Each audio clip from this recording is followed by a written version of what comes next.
Right, so this is going to be a short and sweet one, and it is around this idea of people using AI for therapy. Now, when you look at the research, it shows that most frequent and top use of AI and ChatGPT is for therapy.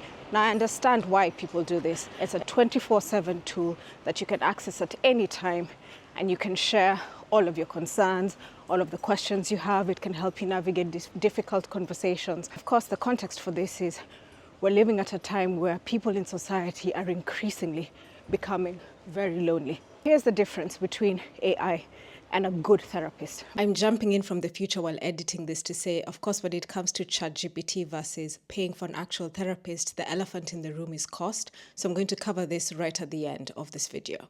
So looking back to technological advancement, when the internet came, I can actually remember what that was like. It felt like a massive transformation, but it still felt like a tool.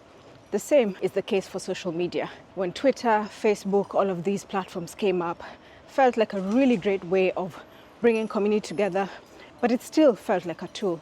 The thing about AI is it is a tool, but people treat it like an entity, treat it almost like this other person that has thoughts, that has a point of view, that has a voice.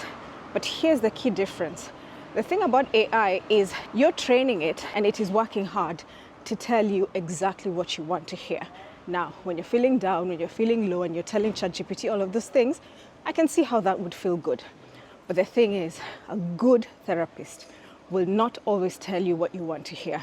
Sometimes they will tell you what you need to hear and you don't want to hear, but on reflection becomes a major mic drop that shifts your thinking, that shifts your patterns, and that gives you the language to be able to deal with situations which perhaps you found difficult to do in the past. I say this as someone who has had a great therapist for a number of years. She's worth her weight in gold. When it comes to working with a therapist, of course, there's a cost attached to it, and this can be limiting or prohibitive for people. In those situations, I would say that using ChatGPT as a stopgap while waiting for better therapeutic support might be a good thing to do. Over time, we're definitely going to see platforms that are AI supported, but quite specifically focused on providing therapeutic support.